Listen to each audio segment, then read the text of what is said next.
I've been cross-listing on Nifty for a little over 6 months now, and honestly, I'm eating crow. Now, I've criticized cross-listing in the past many times, but softwares improve and perspectives change. And this one has completely changed my mind. If cross-listing hasn't been a part of your business yet, then this could be a great opportunity to boost your sales without having to source extra inventory. I currently have a 2,000 item store, and since cross-listing for half the year in 2025, I was able to bring in an extra $20,000 in sales with 2 simple clicks. So in this video, I'm going to walk you through how it will help boost your sales, and then we can walk through some common worries that people have when it comes to cross-listing. Nifty is the cross-listing tool that I personally use, so I'll be using it as an example for this video. But really, any cross-listing platform that you end up liking and choosing should have about the same benefits as the one I'm using. So why cross-listing works. Cross-listing at its core is all about exposure. You take your one item, post it on multiple platforms, and then you get more chances of that item selling. So let's take an example. You list a pair of jeans on eBay and it's gonna sit for a couple of weeks before it sells. But you go ahead and cross-list it to all the different platforms that you want to sell on, and it actually suddenly sells in 2 days on Mercari. That is a sale that you would have made eventually because you cross-listed to multiple platforms and had way more eyeballs on that item. You actually sold it faster. And because platforms and algorithms change over time for better or worse, it's actually smart to have your items diversified on many platforms versus having all your eggs in one basket, essentially. Having your items diversified gives your business more stability. Different platforms, different buyers. Not all buyers shop the same way, and not all brands perform the same way on each platform. I've noticed that some brands perform better on Poshmark than they do over on eBay. I know this because I took the top 20 brands that I sold on each platform to compare which brands sold the best all of last year. Same item, same photos, different results. Some brands clearly perform better on one platform than they do on the other. I've noticed that because each platform tends to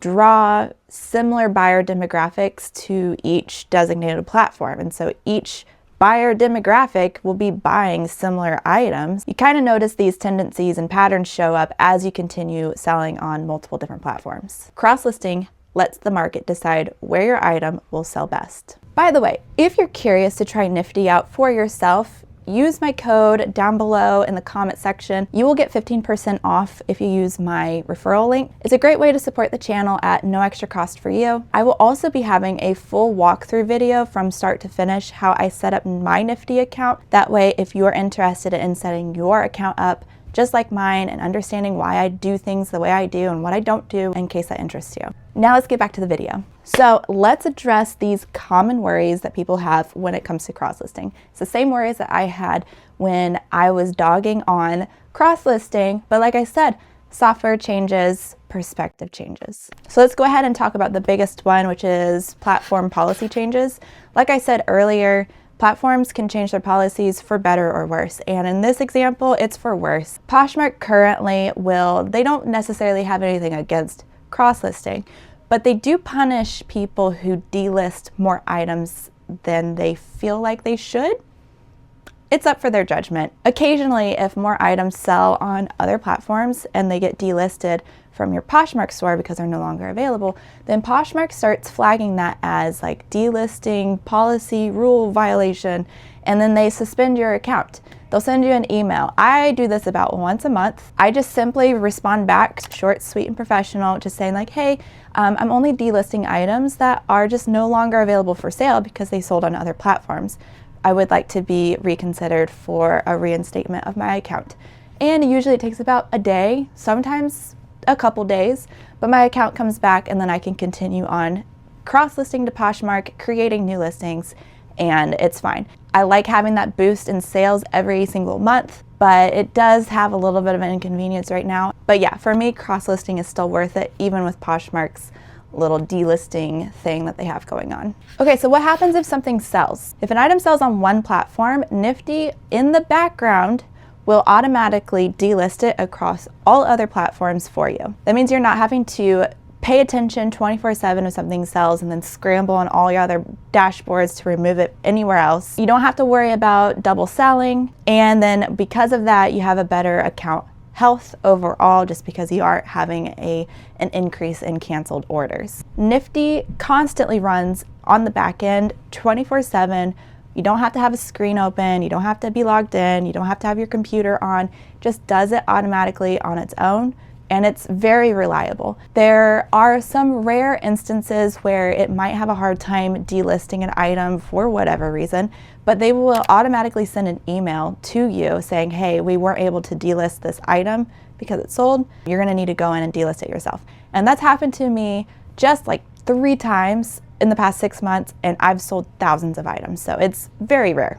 So what happens if you do sell an item 2 times? Because that has happened to me. Again, rare instance. If that happens, I will always prioritize the platform that has the strictest cancellation policies, which for me is eBay. So what I do is I'll ship out eBay's orders first.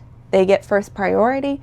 And then if there's something that has sold on Poshmark that has already been shipped out in my eBay orders, then I either resolve it or cancel the order on Poshmark. To help prevent double listings and double selling, I like to use Nifty's feature where you get to check mark what items are listed on Poshmark that aren't listed on eBay, then vice versa.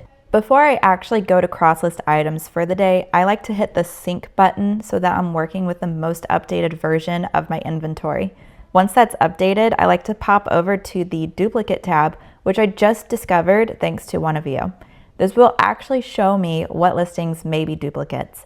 If they are, then I have the ability to rectify the situation that could have turned into a double sale issue down the road.